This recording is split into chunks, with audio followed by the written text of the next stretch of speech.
Welcome to episode 319 of Lucretius Today. This is a podcast dedicated to the poet Lucretius, who wrote On the Nature of Things, the most complete presentation of Epicurean philosophy left to us from the ancient world. Each week we walk you through the Epicurean text and we discuss how Epicurean philosophy can apply to you today.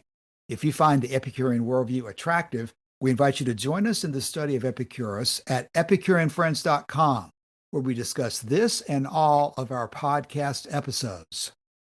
Those who've been listening to our podcast over the last year might well think this is the Tusculan Disputations podcast, or that it's the Cicero podcast. And as we start a new series this week, it's going to seem pretty similar because we're going to go through a series of discussions on Cicero's academic questions before we come back to one of the primary Epicurean texts, such as Philodemus on signs or something else that gets us into Epicurean canonics. We're going to make an excursion first into the relatively short book called Academic Questions, because that is going to give us a summary prepared by Cicero from the best sources available at the height of the Roman Republic of the schools of thought that had been pursued by the greatest of the Greek philosophers up to that time.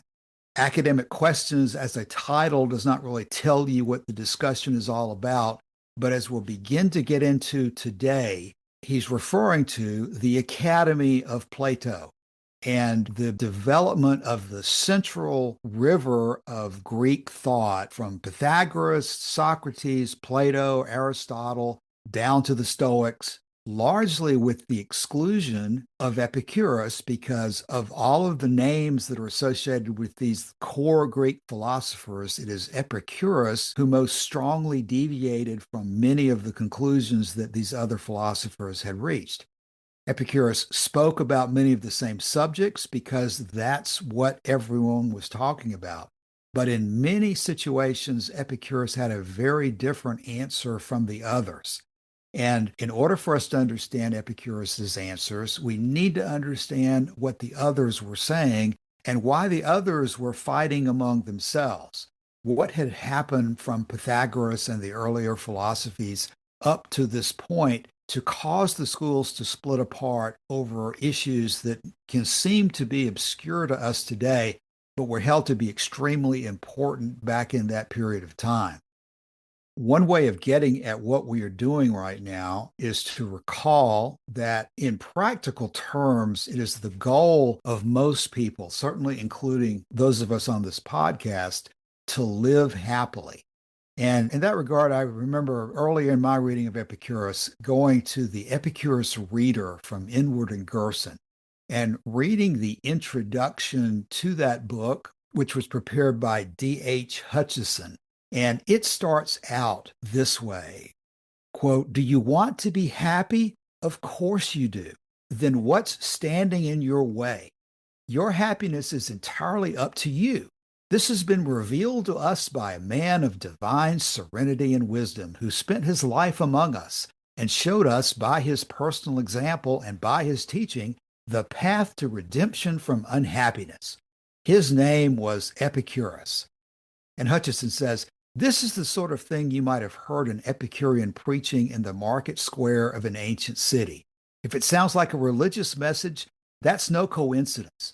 Epicurus was revered by his followers as though divine, a sage who had answers to all the important questions of life. What attracted converts was the prospect of personal happiness, for which Epicurus offered clear philosophical advice." Now, proceeding on from there, the first question that came to my mind then and stays with me today is, what does it mean to be happy? Can we presume that everyone understands the word happy in the same way? Is it a universal goal of all men to be happy?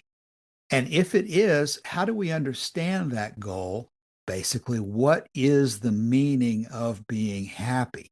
And there's a tremendous number of different ways of approaching that question and giving some kind of a definition or explanation of what it means to be happy. But in that context, my mind always immediately flips over to the statement of Diogenes of Oinoander, in which he addresses the subject of happiness. And in fragment 32, his exact quote is this quote, "If, gentlemen, the point at issue between these people and us involved inquiry into what is the means of happiness, and they wanted to say the virtues, which would actually be true, it would be unnecessary to take any other step than to agree with them about this without more ado. But since, as I say, the issue is not what is the means of happiness, but what is happiness and what is the ultimate goal of our nature, I say both now and always, shouting out loudly to all Greeks and non Greeks, that pleasure is the end of the best mode of life, while the virtues, which are inopportunely messed about by these people, being transferred from the place of the means to that of the end, are in no way an end, but the means to the end."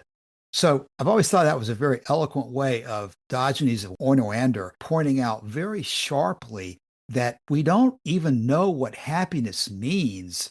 And we first have to dig into the background of deciding what happiness means before we can even talk about how to proceed towards the goal. If we don't understand what the goal is, there's no way we're ever going to reach it by playing around with techniques that have not been defined and understood in the context of the goal.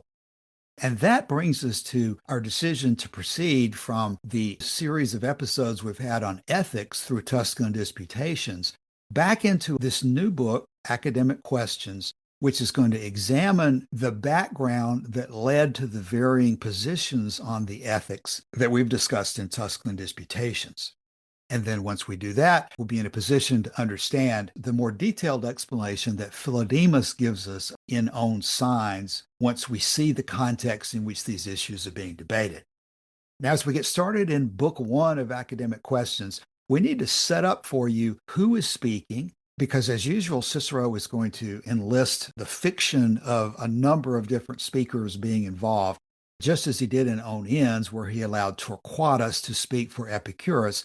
In this book, he has basically two main characters, himself and Varro, who are representing the different viewpoints. And he's going to talk about where these viewpoints came from. And it will help if we spend a few minutes talking about the general context of the discussion that Cicero presents. That's right, Cassius. We have before us another dialogue of Cicero. What we encountered in Tusculan Disputations was actually one of his weaker dialogues, in the sense that the interlocutor, who we refer to as the student in the course of that text, has a very limited speaking role. And what we're going to find in this text is that the other speakers, and particularly Varro, who we haven't really encountered before, is that Varro is going to have a significant amount to say. So let's read the first paragraph here just to set the stage for what's happening. And this is Cicero speaking in the first paragraph. He says, "When a short time ago, my friend Atticus," and that's Titus Pomponius Atticus, the Epicurean, "when Atticus was with me at my villa in the district of Cumae, news was sent us by Marcus Varro that he had arrived in Rome the day before in the evening, and that if he had not found himself too tired after his journey, he should have proceeded at once to see us. But when we heard this, we thought that we ought not to suffer anything to delay our seeing a man so intimately connected with us by an identity of studies, and by a very long-standing intimacy and friendship. And so we set out at once to go to see him. And when we were no great distance from his villa, we saw him coming towards us. And when we had embraced him as the manner of friends is, after some time we accompanied him back to his villa. And as I was asking a few questions and inquiring what was the news at Rome, Atticus interjected, 'Never mind those things, which we can neither inquire about nor hear of without vexation, but ask him rather whether he has written anything new, for the muse of Varro has been silent much longer than usual, though I rather suppose he is suppressing for a time what he has written, than that he has really been idle.' 'You are quite wrong,' said Varro, 'for I think it very foolish conduct in a man to write what he wishes to have concealed. But I have a great work on hand, for I have been a long time preparing a treatise which I have dedicated to my friend here,' meaning me, Cicero, which is of great importance, and is being polished up by me with a good deal of care. Now, at this point, Cicero responds to what Varro has just said. Cicero replies, I have been waiting to see it, your manuscript. I've been waiting to see your manuscript a long time, Varro, but still I have not ventured to ask for it. For I heard from our friend Libo, with whose zeal you were well acquainted, for I can never conceal anything of that kind, that you have not been slacking in the business, but are expending a great deal of care on it, and in fact, never put it out of your hands. But it has never hitherto come into my mind to ask you about it. However, now, since I have begun to commit to a durable record those things which I learned in your company, and to illustrate in the Latin language that ancient philosophy which originated with Socrates, I must ask you why it is that, while you write on so many subjects, you pass over this one, especially when you yourself are very eminent in it, and when that study, and indeed the whole subject, is far superior in importance to all other arts and studies. So what we've found out is Cicero and Atticus, who were close friends, were waiting at Cicero's villa at Cumae. They receive news that their mutual friend Varro has arrived at Rome, and they immediately make way to go and see him and talk with him about the news of the world, what's going on in Rome, what's going on in the wider Mediterranean sphere. But they also want to know what's going on in his literary life. What are you working on? What are you writing right now that we can talk about? In part, as we get a glimpse here from Atticus, in part to take our minds off of the things that we cannot think about without vexation. We can't think about what's going on in the city. We can't think about the political climate in Rome without causing ourselves mental anxiety. So let's take our minds off that and let's put it onto literature and philosophy. And this is Varro's response. He says, you are asking me about a matter on which I have often deliberated and frequently revolved in my mind, and therefore I will answer you without any hesitation. Still, however, speaking quite offhand, because I have, as I said just now, thought over the subject both deeply and frequently. For as I saw that philosophy had been explained with great care in the Greek language, I thought that if any of our countrymen were engrossed by the study of it, who were well versed in Greek literature, they would be more likely to read Greek treatises than Latin ones. But that those men who were averse to Greek science and to the schools of the Greek philosophers would not care the least for such matters as these, which could not be understood at all without some acquaintance with Greek literature. And therefore I did not choose to write treatises which unlearned men could not understand, and learned men would not be at the trouble of reading. And you yourself are aware of this, for you have learned that we cannot resemble Amaphinius or Riberius, who, without any art, discuss matters which come before the eyes of everyone in plain, ordinary language, giving no accurate definitions, making no divisions, drawing no inferences by well-directed questions, and who appear to think that there is no such thing as any art of speaking or disputing.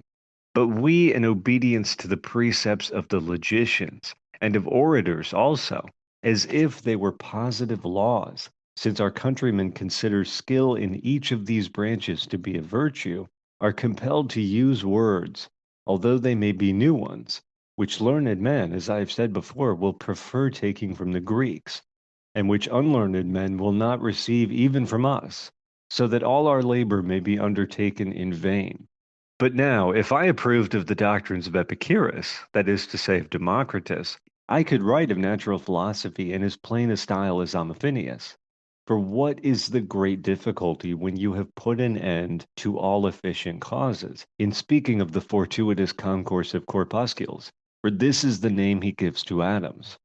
You know our system of natural philosophy, which depends upon the two principles, the efficient cause and the subject matter out of which the efficient cause forms and produces what it does produce.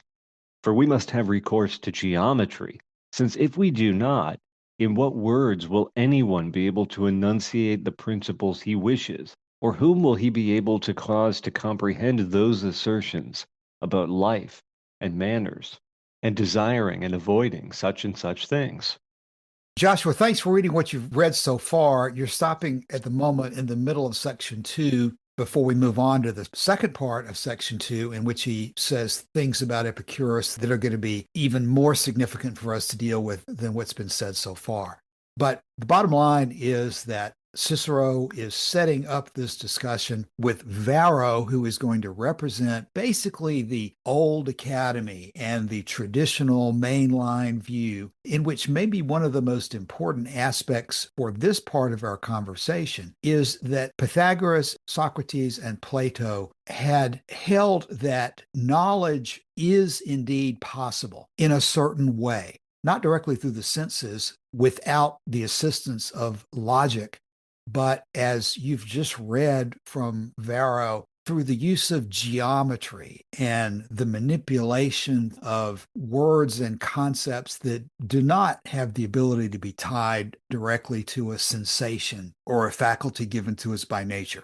That's what's behind the reference to geometry here. But what we're going to be addressing is that both Varro and Cicero are going to be taking the position that they cannot explain things in extremely simple and superficial terms as they accuse the Epicureans of doing. When they refer to Amathenius or Rabirius, they're talking about Epicureans who they're accusing of being overly simplistic in thinking that the senses can give them access to truth. But one of the most important things of what you've read so far is this statement about the different perspectives that are involved in analyzing causes.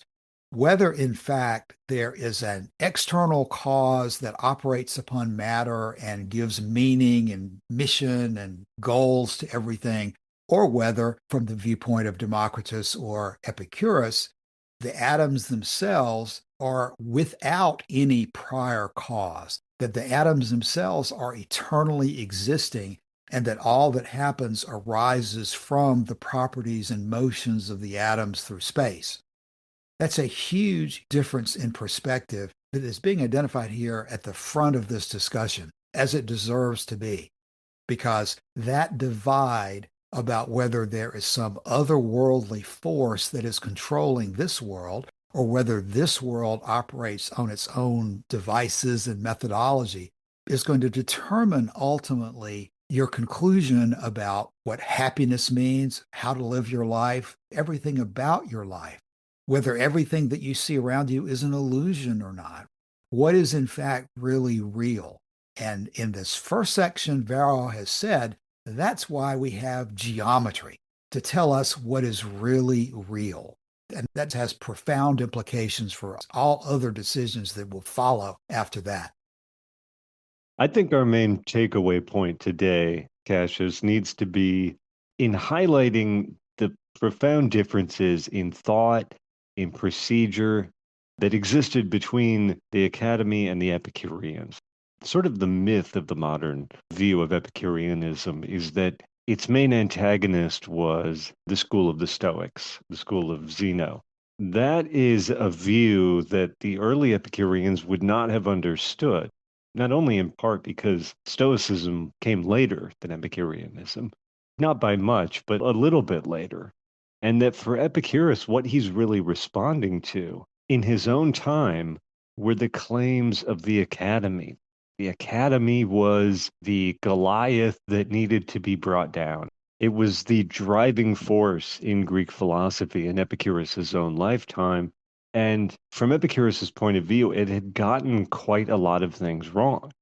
Almost everything of importance, interestingly enough. It's interesting that people can arrive at such wildly different conclusions.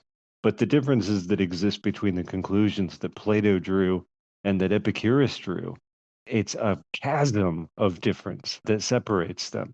And part of our project is to analyze that difference, to figure out why it exists, and to figure out, if we can, what is the significance of that for us. Because neither Platonism nor Epicureanism are really dead. These are philosophies that continue to exist and continue to inform opinions and actions and the lives of people today. And they continue to do so after having morphed in surprising ways throughout history. For example, one of the things we're going to find is that a lot of what we encounter from the Academy is going to resurface throughout the history of Christianity because Christian doctrine found Platonism to be very palatable, while it found Epicureanism to be abhorrent. So that's going to color the story of this as we go through it. Yeah, Joshua, and it's probably important to immediately point out why the Christians found Platonism and Stoicism more palatable than they did Epicurus. And of course, the obvious answer to at least part of it is that Epicurus held that there is no external causation beyond the world itself to explain how matter operates and how life is formed and how human affairs go on through their courses without the supervision of any kind of God. Obviously, they're going to object to the simple conclusion that there is no supernatural God. But there's another aspect of it as well, which we're already almost into in this discussion, which is just simply the question of whether there really is an answer to these questions or not. In a sense, when you start with Pythagoras and Plato, even though they did not recognize the efficiency of the senses as does Epicurus, they did hold that knowledge of a certain kind was possible. Now, for them, Pythagoras and Plato, geometry and these abstract sciences that don't connect to the senses but have an internal logic of their own, those are sufficient to produce knowledge. It's just that not everybody can do that. You have to be a specialist in order to do it. But at least to some extent, they did have an idea that there are answers to certain questions. And in that respect, the Stoics and the Epicureans had some similarity with them in that both Epicurus and the Stoics believed that there are ways to determine answers to at least some questions. They did believe that some knowledge is possible, even though they vary greatly in how to obtain that knowledge. What we're going to find as we go through the book further, Cicero himself here in this book is going to speak for the developing questioning of skepticism that, of course, is identified with Pyrrho, but also just simply takes the position that it is simply impossible to come to an answer to any of these questions. And we therefore cannot answer them, and we just have to take whatever comfort we can in saying that some things are more probable than others. So, one of the real themes that we're going to be talking about as we go through academic questions is going to be this question of skepticism. But the question of skepticism is tightly related to this issue of what is the true nature of the universe and whether there is any way for us to have confidence about the true nature of the universe.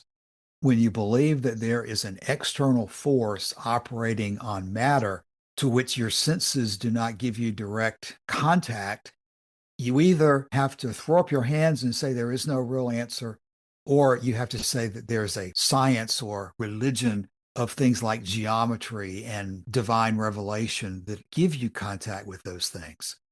So there's a number of different questions rotating around what we're talking about.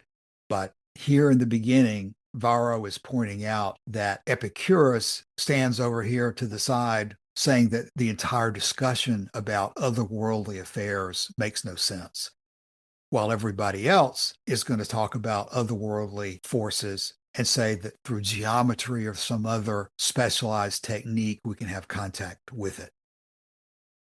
You know, the feeling that I get as we stand on the threshold of this tradition that goes from Pythagoras all the way through Platonism and Aristotelianism and the Stoics is that it kind of feels like entering a funhouse of mirrors or whatever they're called, where reality is presented to you in a way that it's not just that it's misleading and it can't be trusted, it's that it's actively trying to trick you.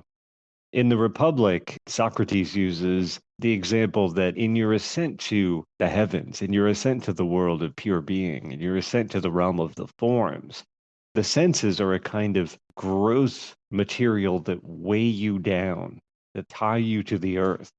And you're trying to sever those ties because what they are presenting to you is fundamentally a lie. So it's important to have that in mind. You say that even in the old academy, it's not total skepticism, it's not total rejection of all knowledge. That these people, Cicero as well as Varro and Plato and the others, that they are allowing for some things to be knowable, some things to be graspable. And that is true, but it is nevertheless important to reiterate what a weird alien world we are entering. This is the world of Zeno of Elea and his paradoxes, right? The world where in a foot race between swift-footed Achilles and the tortoise, Achilles will never catch up to the tortoise so long as the tortoise has any amount of a head start.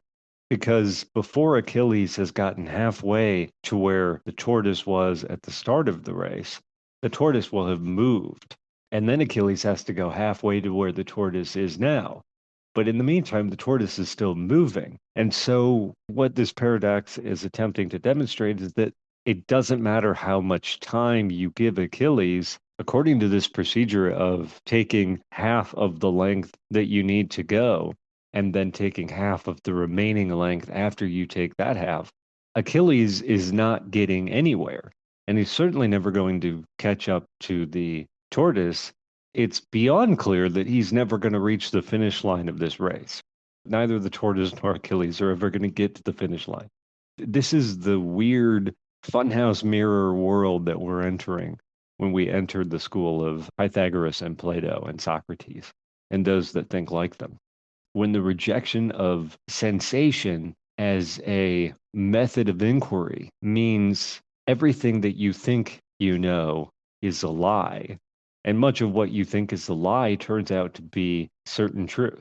It's clear to me now that this episode is not going to be anything more than a most generalized overview of what the main questions are. But I think it's important to keep those main questions in mind. Yeah, Joshua, let's talk a little further about your House of Mirrors analogy, because I think that that is a really good one here. Houses of mirrors can be lots of fun when you go to the fair, when you go to a circus, when you understand that there's a game involved here, that you're going to eventually walk out of the House of Mirrors and return to real life, having enjoyed the process of seeing the distortions in the House of Mirrors, but not living within the House of Mirrors.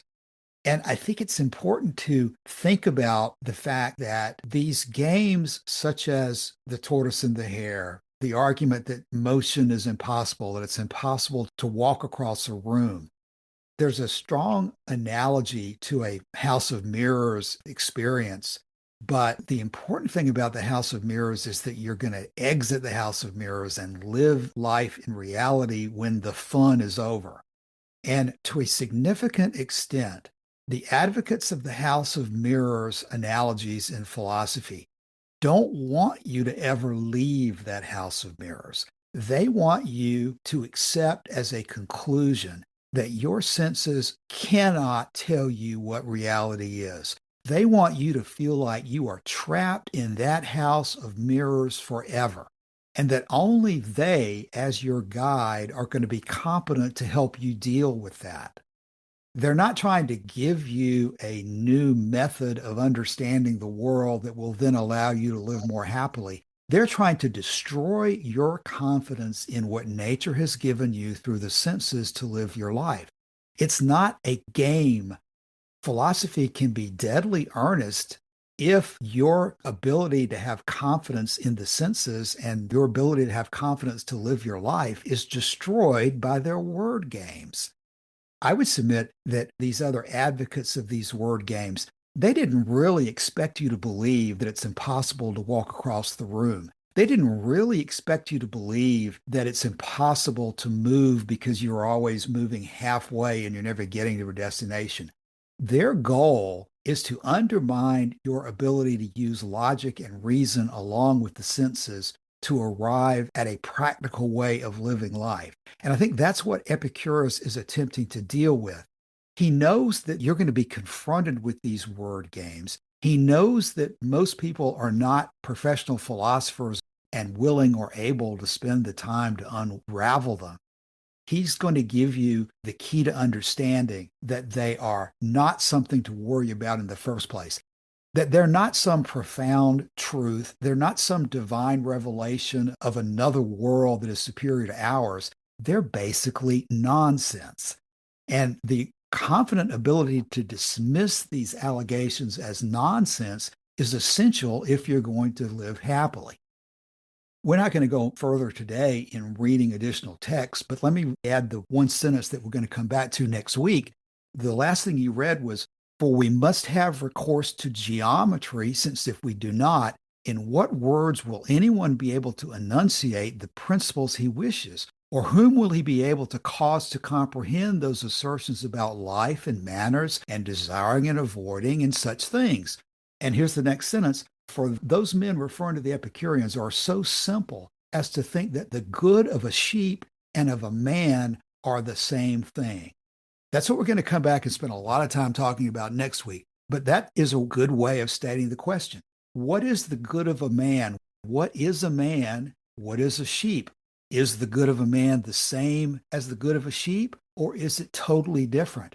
And the answer to that question has to be based on an analysis of whether a man is a semi-divine being who partakes of some fire from an otherworldly source, or whether he's essentially like a sheep and like everything else made up of atoms moving through the void in a natural universe. You can't answer the question of whether the good of a sheep and the good of a man are the same thing without taking a position on the nature of the universe.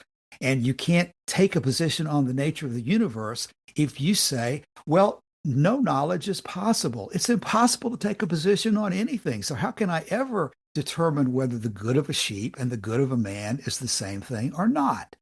You're immersed in a world of mirrors in which there is no obvious reality. And that analogy, which sounds an awful lot like Plato's cave analogy, has to be dealt with. Is there a reality that you can get in touch with by listening to an expert philosopher or an expert scientist, technician who can take you by the hand and lead you out of the cave into this true world of sunlight and wisdom outside this world? Or is there a way for you to understand what's going on in this world where you live that does not require you to give up your senses and give up your judgment and trust someone who may or may not have your best interest at heart? Well, the point that you've arrived at there, Cassius, I think is where we were headed all along, which is we have been talking about this Pythagorean and Platonist funhouse of mirrors, but it really is the view of people like Plato and Socrates that for us, the equivalent of that is the cave. We are in the cave. We are sitting on the floor of the cave, and there is a recess in the wall of the cave behind us. On the edge of that recess is a series of figurines. And then deep back into the recess, there's a light or a fire. And so the light casts the shadows of the figurines onto the wall of the cave in front of us. And that's our world. That's the world of change. This is why we're talking about going all the way back to Pythagoras. But we have to include people like Heraclitus, whose idea was that you cannot step into the same river twice. That part of the problem with nature and the problem with sensation is that nature constantly changes. And it's this constant flux in nature that is the reason the senses are unreliable. And it's the reason that knowledge is so hard to attain from a skeptical point of view. So I mentioned earlier, according to people like Plato, it's the senses that are lying to you. It's the senses that are not the key to gaining empirical knowledge about nature. The senses are lying to you about nature and deceiving you about nature. And that's what's happening in the cave. You've got the cave wall in front of you with the light and the shadows just playing across its surface. And from Socrates and Plato, their point of view is that is the world of living experience. That is the world of living experience for every person in the world. You look around you in whatever room you're sitting in right now, in the car you're driving in, you notice the changes, you notice the flux, and you realize that for someone like Plato, this world is the world of the lie. We've entered the matrix now, and we are being deceived by the very tools with which one would think biology has equipped us to ferret out true information about the world that we're living in, but it's false information. And that what we really need, if we want to get out of the cave, is geometry. In Plato's Republic, Socrates has a very famous line. He says, "The knowledge at which geometry aims is knowledge of the eternal." And that's what we're looking for. We're looking for knowledge of the eternal. We are surrounded by the ephemeral. We're surrounded by the flux, but we're looking for something stable and steady, something we can hold on to. And that is only to be found in the realm of the perfect, pure, unchanging, stable world of being, the world of the forms. And sensation will never get you there. Sensation is an obstacle when it comes to approaching that perfect realm. So that's the point. We look at their philosophy and we say, it's a funhouse of mirrors. They look at us and they say, you are groping around in the dirt in a cave. And you think that the world of your limited, myopic experience is all there is, and there's nothing more pathetic than that. And so those are the stakes. As we go through this text, we're going to encounter that there are arguments on almost every field, every topic under consideration. We're going to realize that the Epicureans and the Platonists were opposed to each other, but this is the central core of that opposition. Joshua, that's a very good summary of the situation. It can be very frustrating, but when people start studying Epicurean philosophy nowadays, we live in a world where things mostly are going fairly well for us. And so when we pick up a book on Epicurean philosophy, going back to where we started our discussion today, you pick up a book on Epicurean philosophy like the Epicurus Reader, and it starts out with a discussion of, do you want to be happy? Of course you do. What's standing in your way? Let's talk about how to be happy. Well, that's not the way it was approached in the time of Epicurus, because he had this context of debate going on in which even a relatively young and new student understood, like Diogenes of Oinoander, that the question is not how to be happy. The question is, what is happiness? We'll discuss how to get there once we've established what it means to be happy. And establishing what it means to be happy is a matter of getting to the bottom of the way the universe really operates. Is there really a supernatural purpose, a supernatural force that steers everything? Because if there is, you darn well better do everything you can to align yourself with that. Or, as Epicurus said, does the universe operate naturally without a supernatural force so that you can discard any concern about arbitrary, capricious, out of your control supernatural forces and get down to the business of living happily as nature has provided, not as a supernatural force has provided? That's really the starting point of the discussion. And only when you answer those basic issues about the way the world operates can you move to the practical question of how best to carry out and get to their own goal. As Diogenes or Oinoander was shouting, the question is not what is the means to happiness. It's not how is virtue going to get you to happiness. The question is, what is happiness? What is virtue? And how you identify your own nature and your own goal in the absence of supernatural guidance. Before we close today, Joshua, we can anticipate that some people out there might be thinking about the question of whether Epicurus himself does provide an answer to that question of what is happiness. And we'll be discussing that as we proceed. But do you have any thoughts already? We've raised the dispute about how to define happiness and whether there can be an answer to the question. What direction do you think Epicurus took for that? That's a huge question, but the thing that stands out for me is that Epicurus often expresses things in negative terms, right? It is not such and such and such. He's not saying, thou shalt do this or thou shalt not do that or whatever. When I look at the letter to Menoikeus, the paragraph that stands out to me is 132, which is controversial and is going to need some explaining before it's taken as, taken at face value. But once you've understood what he's really saying here, I think that it makes clear the kind of work that we need to do. In section 132, Epicurus says this: "For it is not continuous drinkings and revelings, nor the satisfaction of lust, nor the enjoyment of fish and other luxuries of the wealthy table, which produce a pleasant life, but sober reasoning, searching out the grounds for all choice and avoidance, and banishing mere opinions to which are due the greatest disturbance of the spirit. Of all this, he says, the beginning and the greatest good is prudence, wherefore prudence is a more precious thing even than philosophy. For from prudence are sprung all the other virtues, and it teaches us that it is not possible to live pleasantly without living prudently and honorably and justly, nor again to live a life of prudence, honor, and justice without living pleasantly. For the virtues are by nature bound up with the pleasant life, and the pleasant life is inseparable from them. Okay. Someone who knew me quite well might wonder why I have chosen section 132 and not section 129. Section 129 reads this way: "And for this cause we call pleasure the beginning and end of the blessed life, for we recognize pleasure as the first good innate in us. And from pleasure we begin every act of choice and avoidance, and to pleasure we return again, using the feeling as the standard by which we judge every good.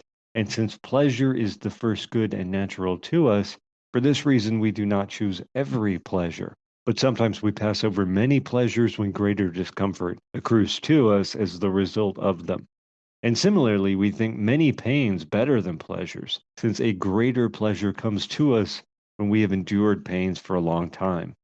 Every pleasure, then, because of its natural kinship to us, is good, yet not every pleasure is to be chosen, even as every pain is also an evil, yet not all are always of a nature to be avoided." And would seem to be, upon a superficial examination, the one that someone like me, especially, would argue for is the best from this letter, the best example of the happy life. But in section 132, we get a much broader foundation for what that life looks like. He says in the beginning that we dispense with drinkings and revelings and luxuries and so on, even though they are pleasures. But what we're really looking for is sober reasoning, searching out the grounds for all choice and avoidance, banishing mere opinions to which are due the greatest disturbance of the spirit. And we're looking to cultivate prudence, or what he also refers to as phronesis, practical wisdom, right? The kind of good sense that helps you navigate difficult situations. But here we have the idea pleasure is the good, pleasure is to be pursued. And while he does say it's not continuous drinking bouts and revelings, we are looking for the pleasant life.